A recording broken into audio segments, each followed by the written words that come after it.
আমরা যদি এভাবে বলি যে আমাদের আমলের জন্য আল্লাহ তাআলা যেই দিন বা যেই মৌসুমগুলো দিয়েছেন, এর মধ্যে দ্বিতীয় বৃহত্তম মৌসুম হলো জিলহজ মাসের প্রথম দশক। প্রথম বৃহত্তম মৌসুম তো রমজান মাস, দ্বিতীয় বৃহত্তম মৌসুমই হলো জিলহজের প্রথম দশক। তো এই জন্য এই 10 দিনে আমরা কি করব, কি করণীয় আমাদের আছে এবং কি কি কাজ না করা উচিত আমাদের জন্য, এই বিষয়ে ইনশাআল্লাহ কথা বলার চেষ্টা করব। তো প্রথম হলো যে আল্লাহ তাআলা কুরআনে কারিমে এই দশকের গুরুত্ব এত বেশি যে আল্লাহ তাআলা কুরআনে কারিমে এই প্রথম জিলহজের প্রথম দশক নিয়ে কসম করেছেন। আল্লাহ তাআলা কুরআনে কারিমে বলছেন, ওয়াল ফাজরি ওয়াল লায়ালিন আশরিন ওয়াশ শাফিঈ ওয়াল ওয়াতরি, যে এই 10 রাতের কসম যে আল্লাহ করেছেন। হযরত আব্দুল্লাহ ইবনে আব্বাস রাদিয়াল্লাহু তাআলা আনহু থেকে শুরু করে মুফাসসিরিনে কেরাম সবাই বলেছেন যে এই 10 রাত যেটা আল্লাহ কসম করেছেন, এটা হলো জিলহজের প্রথম দশক, জিলহজের প্রথম 10 দিন, জুর বেজুর সব, অর্থাৎ প্রথম দশক পুরোটাই কি বরকতময়ী এবং ইবাদতের জন্য আল্লাহ আমাদেরকে দিয়েছেন। তো আল্লাহ তাআলার তো সাধারণত কোনো বিষয়ের গুরুত্ব বোঝানোর জন্য কসম করার প্রয়োজন হয় না, তথাপিও আল্লাহ তাআলা এই জিলহজের প্রথম দশক নিয়ে কি করেছেন, কসম করেছেন। তো এটা সহজেই আমরা বুঝি বা সহজেই অনুধাবন করার কথা আমাদের, যে এটার গুরুত্ব কত বেশি হওয়ার কারণে আল্লাহ তাআলা কী করেছেন, কসম করেছেন। রাসূল করিম সাল্লাল্লাহু আলাইহি ওয়াসাল্লাম হাদিসে বারবার বলেছেন আমাদেরকে, যে নবীজি এভাবে বলছেন, মা মিন আইয়ামিন আল আমালুস সালিহু ফিহা আহাব্বু ইলাল্লাহি মিন হাযিহিল আইয়াম, ইয়ানি আইয়ামাল আশরি, যে এই যে আল্লাহর কাছে অন্য কোনো দিনের আমল এত বেশি প্রিয় না, যত বেশি প্রিয় জিলহজের প্রথম 10 দিনের আমল। জিলহজের প্রথম 10 দিনের আমল আল্লাহর কাছে যতটা প্রিয়, বছরের অন্য কোনো দিনের আমল এতটা প্রিয় না আল্লাহর কাছে। তো সাহাবায়ে কেরাম রাসূল করিম সাল্লাল্লাহু আলাইহি ওয়াসাল্লামকে জিজ্ঞেস করেছেন যে, আল্লাহর রাসূল, ক্বালু ইয়া রাসূলাল্লাহ মাল জিহাদু ফি সাবিলিল্লাহ, যে আল্লাহর রাস্তায় যদি কেউ জিহাদে যায়, তারপরেও কি এই জিলহজের প্রথম দশকের আমলের চেয়ে ওইটা বেশি গুরুত্বপূর্ণ হবে না, ওইটা বেশি প্রিয় হবে না? রাসূল করিম সাল্লাল্লাহু আলাইহি ওয়াসাল্লাম বলেছেন, ওয়ালাল জিহাদু ফি সাবিলিল্লাহ, না, আল্লাহর রাস্তায় জিহাদে গেলেও কি হবে না, জিলহজের প্রথম দশকের যেই আমলের গুরুত্ব এবং জিলহজের প্রথম দশকের আমলের যেই আল্লাহর কাছে প্রিয়তা আছে, এটা জিহাদে যাওয়ার চেয়েও কি হবে না, বেশি হবে না। জিহাদের চেয়েও এটার গুরুত্ব কি আল্লাহর কাছে বেশি, এই 10 দিনের আমলের প্রিয়তাটা আল্লাহর কাছে কি বেশি, পছন্দটা বেশি। তবে নবীজি বলেছেন, ইল্লা, তবে কোনো ব্যক্তি যদি, ইল্লা রাজুলুন খরাজা বিনাফসিহি ওয়া মালিহি, তবে কোনো ব্যক্তি যদি তার জীবন এবং সম্পদ নিয়ে, মানে সব কিছু নিয়ে আল্লাহর রাস্তায় বের হয়ে যায়, ফালাম ইয়ারজি মিন যালিকা বিশাইইন, আর এর কোনো কিছুই নিয়ে যদি ফিরে না আসে, অর্থাৎ তার সম্পদও শেষ হয়ে যায় আল্লাহর রাস্তায় এবং জীবনটাও দিয়ে আসে আল্লাহর রাস্তায়, তখন এটা উত্তম হবে। শুধু তখনই কি জীবন এবং সম্পদ সব কিছু আল্লাহর রাস্তায় বিলীন করলে এই 10 দিনের আমলের চেয়ে বেশি হবে আল্লাহর কাছে প্রিয় ওই আমলটা, জীবন এবং সম্পদ দিয়ে আসাটা পুরোপুরি। এছাড়া অন্য কোনো আমলই কিনা আল্লাহর কাছে এত বেশি প্রিয় না, বুঝে আসছে? তো এই জন্য এই 10 দিন, আমরা তো রমজান মাসকে গুরুত্ব দিই, যে জীবনে কখনো নামাজও পড়ে না সারা বছরে, সেও রমজানে কম বেশি নামাজ পড়ি। আমরা কোরআন শরীফ সারা বছর তিলাওয়াত না করলেও ধরি, কোরআনে কারিমটা মসজিদে না আসলেও সারা বছর রমজানে অন্তত মসজিদে আসা হয়। তো এই সব কিছু ঠিক আছে, রমজান কেন্দ্রিক হয়, কিন্তু এই জিলহজের প্রথম দশক যে এত গুরুত্বপূর্ণ, এই জিলহজের প্রথম দশকের আমল যে আল্লাহর কাছে এতটা প্রিয়, এটা আমরা এই ব্যাপারে খুব কমই জানি। আমরা জিলহজের প্রথম দশক বলতে বুঝি আমরা জিলহজের চাঁদ ওঠার আগে পর থেকে আমাদের শুধু কুরবানির ইবাদত নিয়ে আমরা মগ্ন থাকি, অন্য কোনো ইবাদতের প্রতি আমাদের তেমন কোনো কি থাকে না, জানাশোনাও নেই এবং আগ্রহও থাকে না। এই জন্য এই জিনিসটা আমাদের খুব প্রয়োজন। রাসূল করিম সাল্লাল্লাহু আলাইহি ওয়াসাল্লাম বলেছেন, আফদলু আইয়ামিদ দুনিয়া, পৃথিবীতে সবচেয়ে উত্তম দিন হইল আইয়ামুল আশরি, এই জিলহজের প্রথম দশক। জিলহজের প্রথম দশক হলো কি সর্বোত্তম দিন পৃথিবীতে। এই দিনের আমলগুলো আল্লাহর কাছে এত বেশি কি প্রিয়। তো এই জন্য আমাদের উচিত এই 10 দিন যেন আমাদের আমলে কাটে, এই 10টা দিন যেন আমরা গাফলতিতে কাটিয়ে না দিই। এই জন্য আল্লাহ তাআলা কুরআনে কারিমে আমাদেরকে কি করেছেন, নির্দেশ করেছেন, এই 10 দিনের প্রথম যেই কাজটা আমরা করব, প্রথম যেই কাজটা আমাদের করা উচিত, এটা হলো গুনাহ না করা, গুনাহ থেকে বিরত থাকা। আল্লাহ তাআলা কুরআনে কারিমে এই 4টা মাস সম্মানিত। হ্যাঁ, ইন্না ইদ্দাতুশ শুহুরি ইনদাল্লাহি 12 শাহরান ফি কিতাবিল্লাহ ইয়াওমা খালাকাস সামাওয়াতি ওয়াল আরদা মিনহা আরবাআতুন হুরুম। 12 মাসে 1 বছর, এটা আল্লাহ পৃথিবীর শুরুতেই বলে দিয়েছেন কোরআন কারিমে। পৃথিবীর শুরু থেকেই 12 মাসে 1 বছর হিসেব করা হয়। এই 4 মাসের মধ্যে, এই 12 মাসের মধ্যে 4টা মাসকে আল্লাহ বলেছেন 4টা মাস সম্মানিত। এই 4 মাসের মধ্যে অন্যতম মাস হলো জিলহজ মাস। এই 4 মাসের মধ্যে কি অন্যতম হলো জিলহজ মাস, যেই 4টা মাসকে আল্লাহ স্পেশালি কি বলেছেন, সম্মানিত বলেছেন। এর মধ্যে সবচেয়ে গুরুত্বপূর্ণ যে মাসটা, এটা হলো কি জিলহজ মাস। এই জিলহজের প্রথম দশক, এটা এত বেশি গুরুত্বপূর্ণ এই কারণেও যে ইসলামের যে মৌলিক বিধানগুলো আছে, নামাজ, রোজা, হজ, যাকাত, হ্যাঁ, ঈমান, এটা তো আছেই। এগুলো আপনি সারা বছরে অন্য কোনো দিনে আপনি কি করতে পারবেন না, একত্র করতে পারবেন না, একসাথে পাবেন না। জিলহজের প্রথম দশকে সবগুলো ইবাদত একসাথে হয়। সবগুলো ইবাদত কি করা যায়, চাইলেই একসাথে করা যায়। নামাজ, এটা তো আমরা সারা বছরও করি, জিলহজের প্রথম দশকেও আছে। রোজা, আপনি রমজান মাসের রোজা ছাড়াও যে কোনো দিন আপনি কি করতে পারছেন, এই জিলহজের প্রথম দশকে রোজা রাখতে পারছেন। যাকাত, আপনি বছরের যে কোনো সময় দিতে পারছেন, এই জিলহজের প্রথম দশকেও কী করতে পারছেন, যাকাত আদায় করতে পারছেন, অন্য দান সত্যাও করতে পারছেন। কিন্তু হজ সারা বছরের যে কোনো সময় আপনি করতে পারবেন না। এই জিলহজের এই সুনির্দিষ্ট দিনগুলোতেই আপনাকে কি করতে হবে, হজ করতে হবে। জিলহজের এই সুনির্দিষ্ট দিনগুলোতেই আপনাকে হজ করতে হবে। তো এর বাইরে হজ করার কি নেই, কোনো সুযোগ নেই। তো এই কারণে এই জিলহজের প্রথম দশকের গুরুত্ব এত বেশি যে এইখানে সবগুলো ইবাদত সমবেত হয়। কুরবানি, এই জিলহজের 10 তারিখ ছাড়া অন্য কোনো সময় কি করা যাবে না, কুরবানি করা যাবে না। আল্লাহর কাছে কি হবে না, গ্রহণযোগ্য হবে না। পশু জবাই করা যাবে কিন্তু কুরবানি করা যাবে না। তো এই যে সবগুলো মৌলিক যে ইবাদতগুলো আছে, সবগুলো একত্র হয় এই জিলহজের প্রথম দশকে। এই জন্য এই দশকের গুরুত্ব কি আল্লাহর কাছে অনেক বেশি। বছরের অন্য দিনের ইবাদতের চেয়ে এই দশকের ইবাদত আল্লাহর কাছে বড় বেশি কি পছন্দ, এবং আল্লাহ এটা ভালোবাসেন। এই জন্য এই দিনগুলোতে আল্লাহ বলেছেন যে আল্লাহর কাছে 4টা মাস তো সম্মানিত, এর মধ্যে জিলহজ মাস অন্যতম। এই জিলহজ মাস বা এই সম্মানিত মাসগুলোতে আল্লাহ আমাদেরকে যে নির্দেশনাটা দিয়েছেন, এটা আল্লাহ বলছেন ফালা তাযলিমু ফীহিন্না আনফুসাকুম, যে তোমরা গুনাহ করে, আল্লাহর নাফরমানি করে নিজেদের প্রতি অবিচার করো না। তোমরা তোমাদের নিজেদের প্রতি অবিচার করো না। বিশেষত যেই মৌসুমগুলোতে আল্লাহ দয়া বেশি করেন আমাদের প্রতি, যেই সময়গুলোতে এমনিই তো আমরা অবারিত, হ্যাঁ, একেবারে আকণ্ঠ নিমজ্জিত, মানে ডুবে আছি আমরা আল্লাহ তাআলার নিয়ামতে। প্রতিদিনই প্রতি মুহূর্তেই আমরা কি আল্লাহ তাআলার নিয়ামতের মধ্যে আছি। কিন্তু আল্লাহ তাআলা বিশেষ সময়গুলোতে আমাদের প্রতি আরও বেশি দয়া করেন, অনুগ্রহ করেন, আরও বেশি আল্লাহ আমাদেরকে ক্ষমা করেন, হ্যাঁ, বিশেষ সময়গুলোতে। তো এই বিশেষ সময়গুলোর মধ্যে অন্যতম তো প্রথম 10 দিন জিলহজের। তো এই সময়গুলোতে আল্লাহ আমাদেরকে বলছেন ফালা তাযলিমু ফীহিন্না আনফুসাকুম, যে তোমরা এই দয়ার মৌসুমগুলোতে যখন আমি তোমাদের প্রতি অবিরাম ধারায় কী করি, রহমত বর্ষণ করতে থাকি, এই সময়গুলোতে তোমরা গুনাহ করো না। কারণ এই সময়গুলোতে গুনাহ করার মানে হলো, ইবনে রজব হাম্বলি রহিমাহুল্লাহ তিনি বলেছেন যে রহমতের মৌসুমে তোমরা গুনাহ থেকে বেঁচে থেকো। কেননা রহমতের মৌসুমগুলোতে গুনাহ করার মানে হলো যে তোমরা আল্লাহর দয়া থেকে বঞ্চিত। আল্লাহর দয়া অনুগ্রহ থেকে বঞ্চিত হয়ে যাওয়া হয় যদি রহমতের সময়গুলোতে কি হয়, গুনাহ করতে থাকি আমরা। তখন আল্লাহর যেই স্বাভাবিক দয়া, আল্লাহ যেই স্বাভাবিকভাবে সাধারণভাবে সবাইকে ক্ষমা করে দেন, ওইখান থেকেও বঞ্চিত হয়ে যেতে হয় যখন এই রহমতের সময়গুলোতে, দয়ার অনুগ্রহের সময়গুলোতে যদি আমরা কি করি, গুনাহে লিপ্ত হয়ে যাই।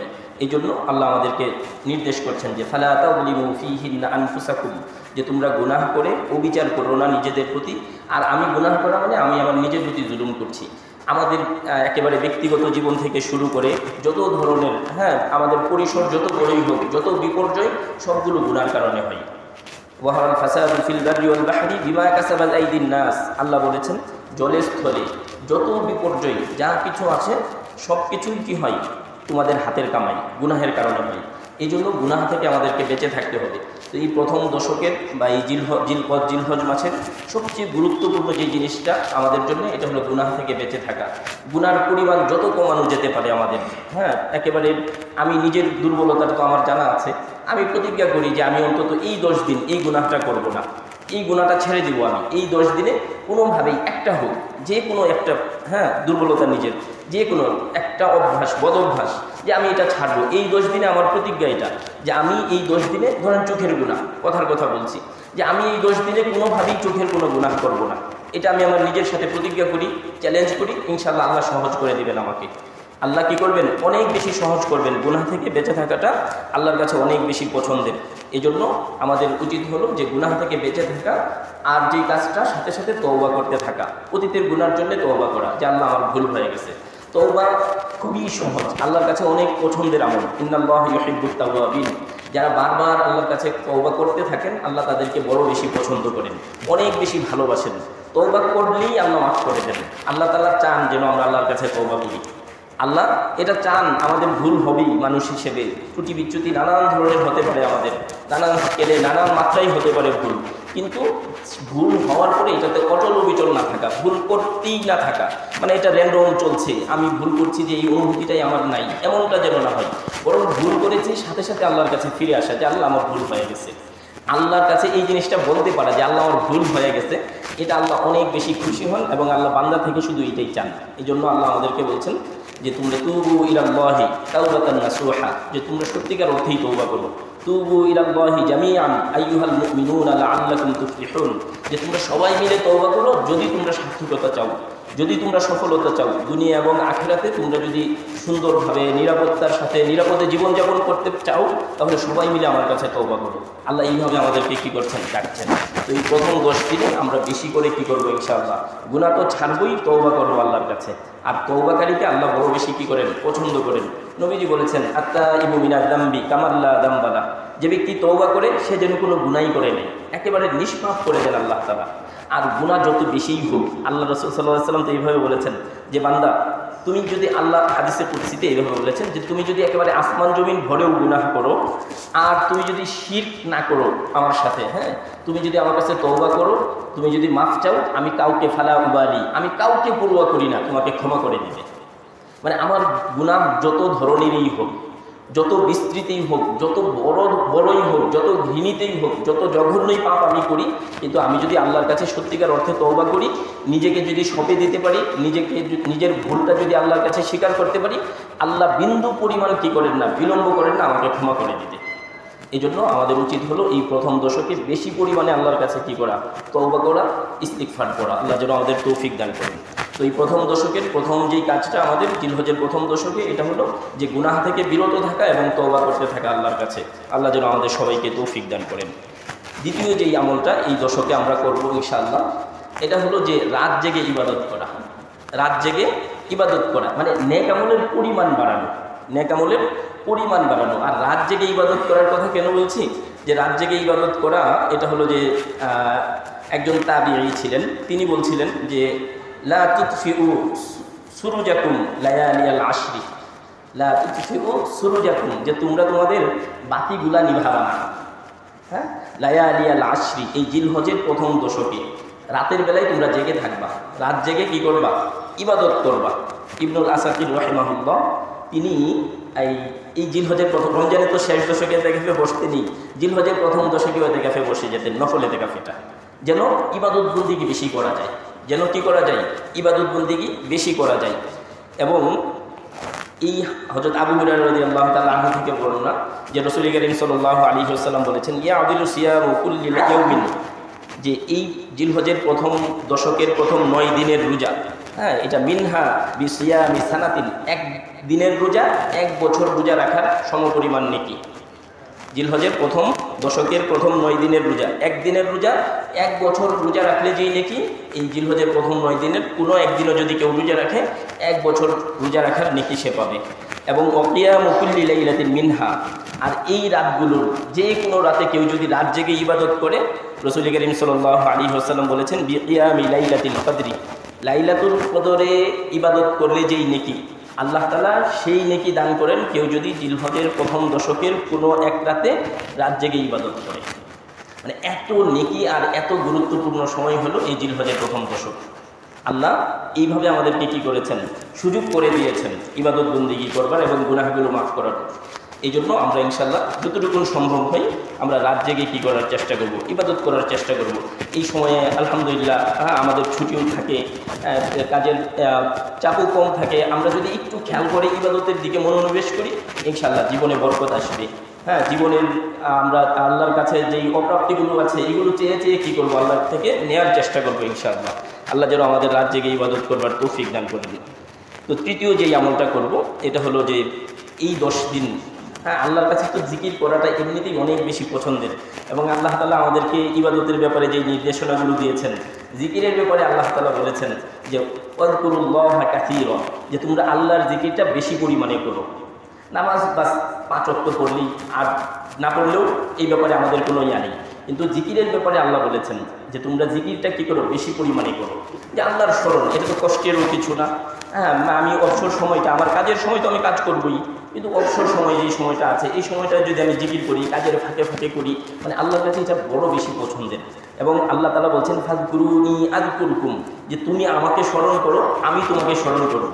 তো এর চেয়ে বড় সৌভাগ্যের আর কি হতে পারে, যে আল্লাহ আমাকে স্মরণ করছেন। আমি যখনই জিকির করি আল্লাহ আমাকে তখনই কী করেন, স্মরণ করেন। মানে আল্লাহ আমাকে ক্ষমা করেন, আল্লাহ আমার প্রতি দয়া করেন, আল্লাহ আমাকে অনুগ্রহ করেন, হ্যাঁ, আল্লাহ আমার প্রতি সুদৃষ্টি সুনজর, আল্লাহ আমার প্রতি দয়ার রহমতের নজর দেন। এর চেয়ে বড় সৌভাগ্যের তো আর কিছু হতে পারে না। তো এই জন্য আল্লাহ রাসূল সাল্লাল্লাহু আলাইহি ওয়াসাল্লাম এবং আল্লাহ তাআলা এই সুনির্দিষ্ট দিনগুলোতে, এই প্রথম দশকে আমাদেরকে আরও বেশি কী করেছেন, স্বাভাবিকভাবেই জিকির করাটা আল্লাহর পছন্দের। এবং আল্লাহ তাআলা তো এইভাবে কোরআনে কারিমে বলেছেন ওয়াযাকিরিনাল্লাহা কাসীরান ওয়াযাকিরাত আ'আদাল্লাহু লাহুম মাগফিরাতান ওয়া আজরান আযীমা, যে যারা নারী হোক পুরুষ হোক, যারা জিকির করে আল্লাহ তাদের জন্যে ক্ষমা এবং মহা পুরস্কার প্রস্তুত করে রেখেছেন। আল্লাহ প্রস্তুত করে রেখেছেন, মানে কত বিশাল পুরস্কার আল্লাহ আমাদের জন্য কি করেছেন, রেখে দিয়েছেন। যারা জিকির করবেন, নরনারী যেই হোক না কেন, তো আল্লাহ এত সহজ করেছেন, মানে খুব অল্প ইবাদতে আল্লাহ অনেক বেশি পুরস্কার দিচ্ছেন আমাদেরকে। তো বিশেষ করে এই জিলহজের প্রথম দশকে জিকিরের পরিমাণটা যেন আমাদের আরও বৃদ্ধি পায়। হ্যাঁ, আমরা যেন জিকির তাসবিহ তাহলিল দ্বারা এই সময়গুলোকে প্রাণবন্ত করে রাখি।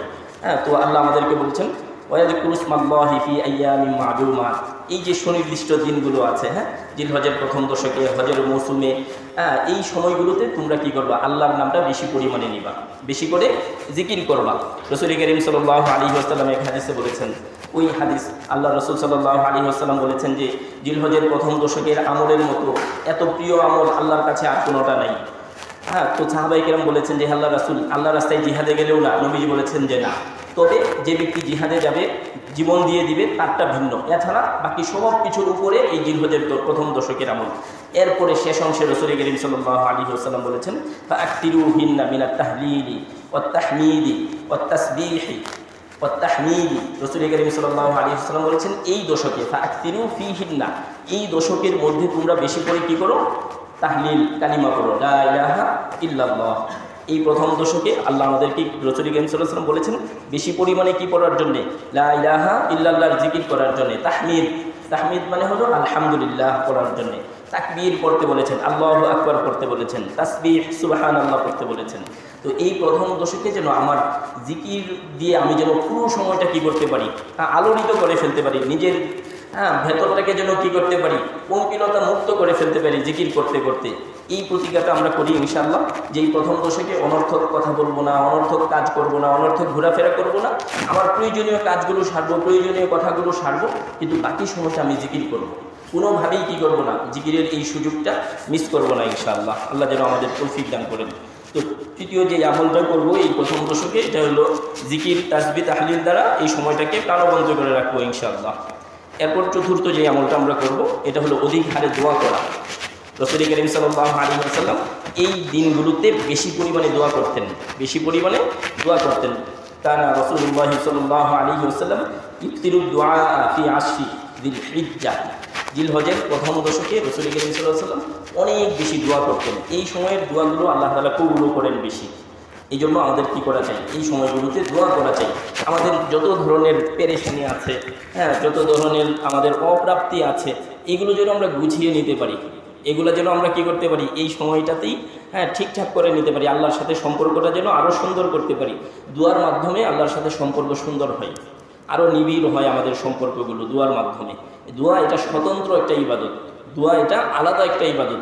আমি 2 রাকাত নফল নামাজ পড়লে যেই নেকিটা পেতাম, আমি যদি এই সময়টাই দোয়া করি তাহলে ঠিক একই নেকি আল্লাহ আমাকে দিবেন। এই জন্য রাসূল কারীম সাল্লাল্লাহু আলাইহি ওয়াসাল্লাম বলেছেন আর দুআউ হুয়াল ইবাদা, যে দোয়া এটা স্বতন্ত্র একটা ইবাদত। হ্যাঁ, আর দোয়া ও মুখুল ইবাদা, দোয়া এটা ইবাদতের মগজ, সারবস্তু, রাসূল করিম সাল্লাল্লাহু আলাইহি ওয়াসাল্লাম বলেছেন। আর আমরা দোয়া খুব কম করি, আমাদের জীবনে দোয়ার পরিমাণ খুবই অল্প, খুবই সামান্য। অথচ আল্লাহ রসুল সাল্লাল্লাহু আলাইহি ওয়াসাল্লাম বলেছেন, মাল্লাম ইয়াসআলিল্লাহ ফালইয়াগদাব আলাইহি, যে ব্যক্তি আল্লাহর কাছে চায় না, দোয়া করে না, আল্লাহ তার প্রতি রাগ করেন। মাল্লাম ইয়াসআলিল্লাহ ফালইয়াগদাব আলাইহি, যে ব্যক্তি আল্লাহর কাছে চায় না, দোয়া করে না, আল্লাহ তার প্রতি কী করেন? গুসা করেন, রাগ করেন। তো এই জন্য আমাদের দোয়ার পরিমাণ কী করবো? ইনশাআল্লাহ বাড়াবো আমরা, আল্লাহ যেন আমাদের তৌফিক দান করেন। রাসূল করিম সাল্লাল্লাহু আলাইহি ওয়াসাল্লাম দোয়ার ব্যাপারে আমাদেরকে আরেকটা নির্দেশনা দিয়েছেন। রাসূল করিম সাল্লাল্লাহু আলাইহি ওয়াসাল্লাম বলেছেন যে তোমরা দোয়া করবা, খুব দৃঢ়তার সাথে দোয়া করবা, এই বিশ্বাস নিয়ে দোয়া করবা যে আল্লাহ আমার দোয়া কবুল করবেন। উদাসীন মনের দোয়া আল্লাহ কবুল করেন না। গাফলতিতে মোড়ানো দোয়া এটা আল্লাহ কী করেন না? কবুল করেন না। দোয়ার সময় আমার কি লাগবে? দৃঢ়তার সাথে, আস্থার সাথে, বিশ্বাসের সাথে কী করতে হবে? দোয়া করতে হবে। দোয়াটা যেন গা ছাড়া না হয়, দোয়াটা যেন অবহেলার সাথে না হয়, উদাসীনতার সাথে না হয়, এই ব্যাপারে আমাকে কী রাখতে হবে? খেয়াল রাখতে হবে। কারণ উদাসী মনের দোয়া আল্লাহ কী করেন না? কবুল করেন না।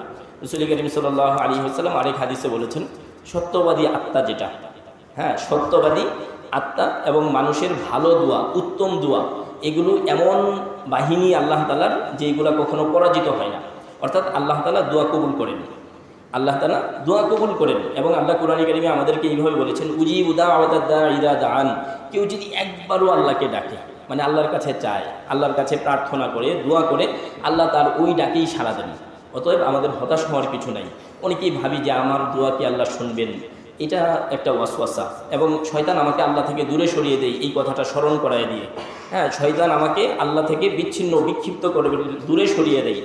এই চিন্তাটা যেন কোনোভাবেই আমাদের মাথায় না আসে। আল্লাহ সবার ডাক শুনবেন, সবার দোয়াই আল্লাহ কী করেন? কবুল করেন। আল্লাহ যেন আমাদের বেশি থেকে বেশি দোয়া করার তৌফিক দান করেন। পঞ্চম যেই আমলটা, এটা হলো যে রাসূল করিম সাল্লাল্লাহু আলাইহি ওয়াসাল্লাম বলেছেন, ইদা রাআইতুম হিলালা যিল হিজ্জাহ, যখন তোমরা জিলহজ মাসের চাঁদ দেখো, যখন তোমরা জিলহজ মাসের চাঁদ দেখো, আরাদা আহাদুকুম আন ইউদাহিয়া, তোমাদের কেউ যদি কুরবানি করবার ইচ্ছা করো, অর্থাৎ যার উপর কুরবানি ওয়াজিব সে যদি কুরবানি করে, তখন কি করবে? যে ফালইউমসিক আন শা'রিহি ওয়া আযফারিহি, তখন তুমি তোমার চুল এবং নখ এগুলা কাটবা না। অর্থাৎ জিলহজ মাসের চাঁদ উঠার আগেই আমি কি করব? আমার চুল, নখ, অবাঞ্ছিত পশম এগুলো কেটে পরিষ্কার হয়ে যাবে, যেন চাঁদ ওঠার পর থেকে কুরবানি করা পর্যন্ত আমার আর এগুলো কাটার প্রয়োজন না হয়, আমার যেন আর প্রয়োজন না হয়। এভাবে কি করব? ফ্রেশ হব, পরিষ্কার হব, পরিচ্ছন্ন হওয়ার চেষ্টা করব। রাসূল করিম সাল্লাল্লাহু আলাইহি ওয়াসাল্লাম বলেছেন, তাহলে কুরবানি দিলে যে নেকি পাবো আমরা, এইগুলো না কাটার কারণে, এগুলা কুরবানির পরে কাটার কারণে আল্লাহ আমাদেরকে আরও বেশি কী করবেন? কুরবানির সমপরিমাণ নেকি আল্লাহ আমাদেরকে দান করবেন। তো এটা তো এই হাদিসে আমরা দেখছি যে যারা কুরবানি করবেন তাদের ব্যাপারে রাসূল করিম সাল্লাল্লাহু আলাইহি ওয়াসাল্লাম বলেছেন। এছাড়াও আরও বেশ কয়েকটা হাদিস আছে, যেই হাদিসগুলোতে এই কথাটাও আছে। যেমন যখন রাসূল করিম সাল্লাল্লাহু আলাইহি ওয়াসাল্লাম এই কথাগুলো বলছেন, কুরবানি আল্লাহ আমাদের উপর ওয়াজিব করেছেন, আল্লাহ আমাদেরকে ঈদ দিয়েছেন, আমরা যাদের উপর কুরবানি ওয়াজিব তারা কুরবানি করব, তখন এক সাহাবী বলেছেন যে আল্লাহ রাসূল, আমার কাছে একটা শুধু মানিহা আছে। মানিহা মানে ধার করা একটা উট আছে, যেই উটটা ওনাকে কেউ দিয়েছে, এটা দুধ পান করার জন্য উনি। তখন তিনি বলেছেন যে হুজুর, আমি কি কুরবানি করবো এটা? নবী বলেছেন, যা, তোমার কুরবানি করার প্রয়োজন নাই, বরঞ্চ তুমি কি করো? কুরবানির পরে তোমার চুল, নখ এগুলা তুমি কেটে ফেলবা, তাহলেই তুমি কুরবানির কি পাবা? নেকি পাবা। অর্থাৎ জিলহজের চাঁদ ওঠার আগেই আমরা চুল, নখ কেটে পরিষ্কার হব। সবাই কুরবানি করি বা না করি, সবাই কি করব? পরিষ্কার হব। আরেকবার যেন কুরবানির পরে কাটলেই হয় আমার। এতে করে রাসূল করিম সাল্লাল্লাহু আলাইহি ওয়াসাল্লাম যেই প্রতিশ্রুতি দিয়েছেন আমাদেরকে নেকির সওয়াবের, এটা আমরা পেয়ে যাব ইনশাআল্লাহ, কুরবানির নেকি পাবো ইনশাআল্লাহ। আল্লাহ যেন আমাদের তৌফিক দান করেন। এইটা শিশুদেরকেও আমরা এই আমলটা করাতে পারি, আমাদের শিশুদেরকেও আমরা কি করতে পারি? এই আমলটা করাতে পারি। বাস তাদের চুল, নখ চাঁদ ওঠার আগেই কেটে ফেললাম। আর যেমন জিলকদের 26 তারিখ, হয়তো সোম মঙ্গলবারে চাঁদ উঠতে পারে, সম্ভাবনা আছে, আমি রবিবারের আগেই কি হলাম? একদম ফ্রেশ হয়ে গেলাম। যেন আরেকবার চাঁদ ওঠার কুরবানির পরে যেন আমি কি করি, আমার আর প্রয়োজন না হয় আর মাঝখানে। তো এইভাবে সন্তানদেরকেও কী করবো ইনশাআল্লাহ, চেষ্টা করাবো, আল্লাহ যেন তৌফিক দান করেন আমাদের। এরপর ষষ্ঠ যেই আমলটা, এটা হলো যে প্রথম 9 দিন রোজা রাখা। প্রথম 9 দিন, জিলহজের চাঁদ যেদিন থেকে উঠবে এদিন থেকে ঈদের আগের দিন পর্যন্ত কি করা? রোজা রাখার চেষ্টা করা। শারীরিক অবস্থা অনুযায়ী আমাদের প্রত্যেকের, আমি একটা দুইটা ভালো অবস্থা থাকলে আমি সবগুলো রাখতে পারি। আগেই বলেছি যে রাসূল করিম সাল্লাল্লাহু আলাইহি ওয়াসাল্লাম বলেছেন, একদিন রোজা রাখলে 1 বছরের রোজা রাখার নেকি আল্লাহ তাআলা আমাদেরকে দান করবেন। তো আমি যে কটা রাখতে পারি আমার কন্ডিশন অনুযায়ী, বাস চেষ্টা করে যেতে থাকা, আল্লাহকে দেখানো যে আল্লাহ আমি আপনাকে পাওয়ার জন্য, খুশি করার জন্য আমি কি করছি, রোজা রাখছি। রসুল করিম সাল্লাল্লাহু আলাইহি ওয়াসাল্লাম কানা রাসূলুল্লাহ সাল্লাল্লাহু আলাইহি ওয়াসাল্লাম ইয়াসুমু তিসআ যিল হিজ্জা, যে রসুল করিম সাল্লাল্লাহু আলাইহি ওয়াসাল্লাম জিলহজের প্রথম 9 দিন কি করতেন, রোজা রাখতেন। জিলহজের প্রথম 9 দিন রোজা রাখতেন। আরেক হাদিসে এইভাবে আসছে যে রসুল করিম সাল্লাল্লাহু আলাইহি ওয়াসাল্লাম 4টা কাজ কখনোই ছাড়তেন না, 4টা কাজ কখনোই কি করতেন না, ছাড়তেন না। এর মধ্যে একটা হলো যে আশুরার রোজা, যেটা মুহররমের 10 তারিখের রোজা, যেটা এটা রসুল করিম সাল্লাল্লাহু আলাইহি ওয়াসাল্লাম সবসময় এই রোজাটা রাখতেন। প্রতি মাসের আইয়ামে 20 বলি, যেই সময়গুলোকে আমরা প্রতি মাসের, চাঁদের মাসের 13, 14, 15 তারিখ প্রতি মাসেই রসুল করিম সাল্লাল্লাহু আলাইহি ওয়াসাল্লাম এই রোজাগুলো রাখতেন। আবার আরেক বর্ণনায় সপ্তাহে 2 দিনের কথা আছে, সোমবার এবং বৃহস্পতিবার। এই দিনগুলো রোজাগুলো রসুল করিম সাল্লাল্লাহু আলাইহি ওয়াসাল্লাম সবসময় রাখতেন। এই হলো 2টা। তৃতীয় হলো এই জিলহজ মাসের প্রথম 9 দিনের রোজা। জিলহজ মাসের প্রথম 9 দিনের রোজা রসুল করিম সাল্লাল্লাহু আলাইহি ওয়াসাল্লাম কখনোই ছাড়তেন না। তো এই আমলটা আমরা আমাদের জীবনেও থাকা চাই, অন্তত কিছু হলেও তো আমাদের করা উচিত আল্লাহকে দেখানোর জন্য, নবীজির সুন্নতের জন্য আমাদেরও কি করতে চাই জীবনে। এই জিলহজের প্রথম 9 দিনের কয়েকটা রোজা হলেও আমাদের জীবনে থাকা চাই ইনশাআল্লাহ। এরপর ফজরের 2 রাকাত সুন্নত নামাজ রাসূল করিম সাল্লাল্লাহু আলাইহি ওয়াসাল্লাম কখনো কি করতেন না, ছাড়তেন না। এই জন্য আমরা চেষ্টা করব ইনশাআল্লাহ। সপ্তম যেই আমলটা এই প্রথম দশকের, এটা হলো যে জিলহজ মাসের 9 তারিখের যেই রোজাটা, জিলহজ মাসের 9 তারিখের রোজা। জিলহজ মাসের 9 তারিখের নাম হলো ইয়াউমে আরাফা। জিলহজ মাসের 9 তারিখের নাম হলো কি, ইয়াউমে আরাফা। এই জন্য জিলহজ মাসের 9 তারিখ আমরা কি করব, রোজা রাখব। জিলহজ মাসের 9 তারিখ রাসূল করিম সাল্লাল্লাহু আলাইহি ওয়াসাল্লাম এই যে তাকবীরে তাশরিক যে আমরা পড়ব 9 জিলহজ থেকে একেবারে 13 জিলহজ আসর পর্যন্ত, ওইখানে কিন্তু তাকবীরে তাশরিক শুরু করার কথা বলা হয়েছে ইয়াউমে আরাফার ফজর থেকে। তো আমি যদি ইয়াউমে আরাফা ধরি 8 তারিখ থেকে, 8 তারিখকে আমাদের 8 তারিখকে যদি ইয়াউমে আরাফা ধরি, তাহলে তো আমাকে কি 23 সপ্তাহ না 28 সপ্তাহ পর্যন্ত পড়া লাগবে তাকবীরে তাশরিকটা। এবং ইয়াউমে আরাফার পরের দিনের নাম হইল ইয়াউমুন নাহর, মানে 10 তারিখ কুরবানির দিন যেটা। তো আমি যদি 8 তারিখ ইয়াউমে আরাফা ধরে রোজা রাখি, তাহলে তো 9 তারিখ যেটা, এই দিন তো আমাকে ঈদ করা লাগতেছে, কুরবানি করা লাগবে। তো এই জন্য আমরা কোনো ধরনের বিতর্কে না যাব না, কোনো ধরনের কি করব না, এই আমল নিয়ে, এইগুলো নিয়ে বিতর্কের তো কোনো প্রশ্নই আসে না। রাসূল করিম সাল্লাল্লাহু আলাইহি ওয়াসাল্লাম এটা একটা পরিভাষা ইয়াউমে আরাফা। জিলহজের 9 তারিখের নাম বলেছেন ইয়াউমে আরাফা রাসূল করিম সাল্লাল্লাহু আলাইহি ওয়াসাল্লাম। এই জন্য আমরা জিলহজের 9 তারিখে কি করব, রোজা রাখবো ইনশাআল্লাহ। এই জিলহজের 9 তারিখের রোজার ব্যাপারে রাসূল করিম সাল্লাল্লাহু আলাইহি ওয়াসাল্লাম বলেছেন, যদি অন্য 8টা রোজা নাও রাখতে পারি, অন্তত জিলহজের 9 তারিখের ঈদের আগের দিনের রোজাটা অবশ্যই রাখবো আমরা। কারণ রাসূল করিম সাল্লাল্লাহু আলাইহি ওয়াসাল্লাম বলেছেন সিয়ামু ইয়াউমি আরাফাতা, যে এই আরাফার রোজাটা, জিলহজের 9 তারিখের রোজা যদি কেউ রাখে, ইন্নী আহতাসিবু আলাল্লাহ, আমি আল্লাহর কাছে প্রত্যাশা করি, আশা করি, আই ইউকাফিরুস সানাতা আল্লাতী ক্বাবলাহা ওয়াস সানাতা আল্লাতী বা'দাহা, যে আল্লাহ তাআলা তার 1 বছর পরের এবং 1 বছর আগের গুনাহ আল্লাহ মাফ করে দিবেন। সাধারণত আমরা হাদিসে যেই গুনাহ মাফের কথাগুলো পাই, এখানে আমরা দেখব যে পিছনের সব গুনাহ আল্লাহ মাফ করে দিবেন, এই কথা বলেছেন।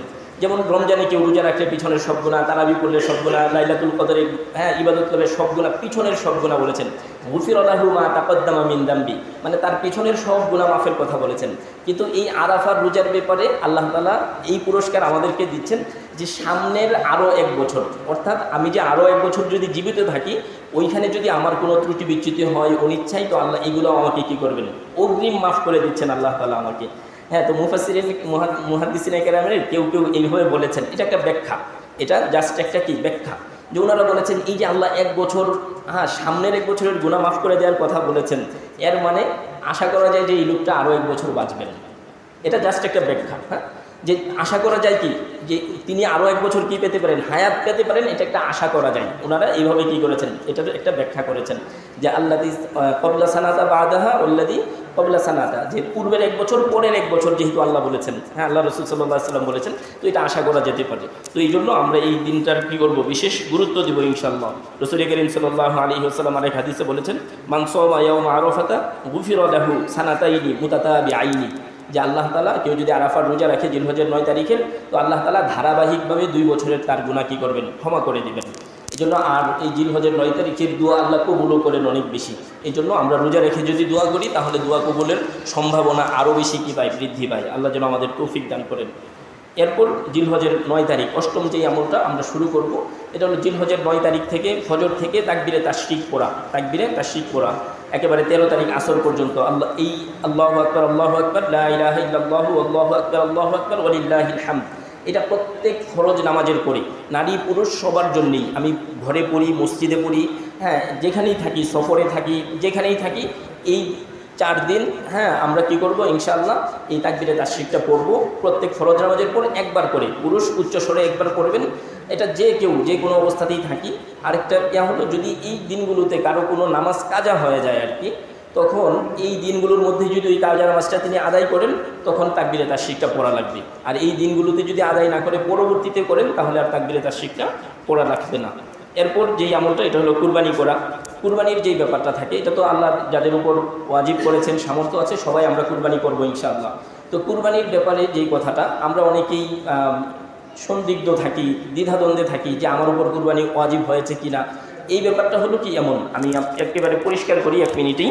এটা হলো যে রাসূল করিম সাল্লাল্লাহু আলাইহি ওয়াসাল্লাম বলেছেন, যে ব্যক্তিকে আল্লাহ সামর্থ্য দিয়েছেন, মান ওয়াজাদা সাআতান ফালাম ইউদাহি ফালা ইয়াকরাবান্না মুসাল্লানা, যে ব্যক্তিকে আল্লাহ সামর্থ্য দিয়েছেন তারপরেও যদি সে কুরবানি না করে, তাহলে যেন সে ঈদগাহের ধারে কাছেই না আসে, ঈদের নামাজের ধারে কাছেই না আসে। খুবই ভয়ঙ্কর ধমকি একটা।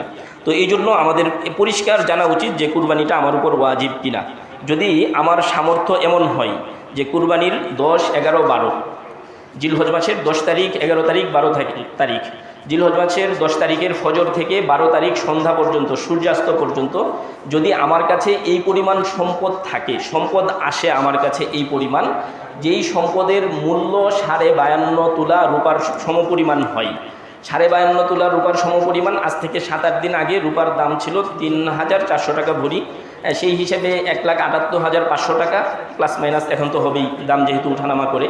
তো এই পরিমাণ সম্পদ যদি আমার প্রয়োজনের অতিরিক্ত থাকে আমার কাছে, প্রয়োজনের অতিরিক্ত বলতে আমার পরিবার পরিজন, আমার বসবাসের জায়গা, আমার প্রয়োজনীয় যেই আসবাবপত্র, এর বাইরে যদি মূল্যবান কোনো সামগ্রী থাকে আমার, যেমন ধরেন আমি স্রেফ একটা উদাহরণ দিচ্ছি, এটা হলো যে ধরেন আমাদের ফোন, ল্যাপটপ, আমাদের গাড়ি, এগুলো আমাদের প্রয়োজনীয়, কিন্তু কারো ঘরে যদি এমন থাকে যে এখন তো স্মার্ট টেলিভিশন আছে, এটা কিন্তু আমাদের প্রয়োজনের ভিতরে পড়ে না, এটা ছাড়া আমরা সুন্দর জীবনযাপন করতে পারি এবং কারো জীবনের কোনো প্রতিবন্ধকতাও তৈরি হয় না, বিঘ্ন হয় না জীবন পরিচালনা করতে স্বাভাবিকভাবে।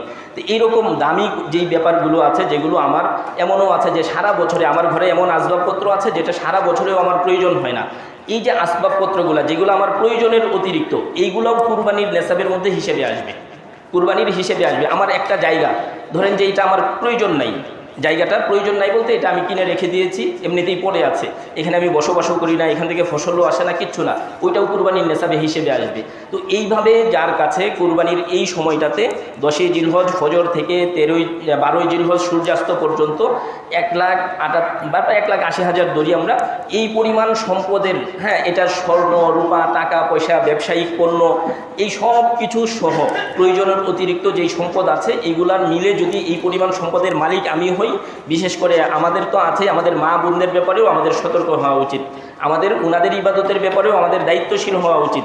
ওনাদের অনেকের উপর কুরবানি ওয়াজিব, কিন্তু এই ব্যাপারে আমাদের কোনো কি নেই, কনসার্ন না, আমরা এই ব্যাপারগুলোতে তাদের প্রতি কী করি না, খেয়াল রাখি না।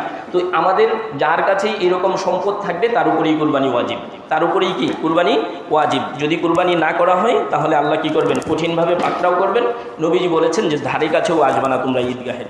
এই জন্য আল্লাহ যেন আমাদের বুঝার তৌফিক দান করেন। আর এরপর যেই আমলটা, এটা হলো যে ঈদের দিন সুন্নতগুলো পালন করা, ঈদের দিনের সুন্নতগুলো যত সহকারে পালন করা। তো জিলহজের প্রথম দশকে এই 10টা আমল যদি আমরা করতে পারি, ইনশাআল্লাহ আমরা আল্লাহর কাছে প্রিয় পাত্র হতে পারবো, আল্লাহ তাআলার প্রিয়জন হতে পারবো, এবং আমাদের জীবন, দুনিয়ার জীবনও সুন্দর হবে, মৃত্যু পরকালীন জীবনও সুন্দর হবে ইনশাআল্লাহ। তো প্রথম হলো যে গুনাহ না করা, কারণ রহমতের এই দিনগুলোতে গুনাহ করলে আমি আল্লাহর দয়া থেকে বঞ্চিত হব, বিশেষ করে বেশি পরিমাণে তওবা করা আল্লাহর কাছে। দ্বিতীয় হলো ইবাদত, নেক আমল বৃদ্ধি করা, বিশেষ করে রাত জেগে ইবাদত করবার কি করা, চেষ্টা করা। তৃতীয় হলো জিকির, বেশি পরিমাণে জিকির করা, তাসবিহ, তাহলিল, লা ইলাহা ইল্লাল্লাহ, এগুলা কি করা, বেশি পরিমাণে পড়া।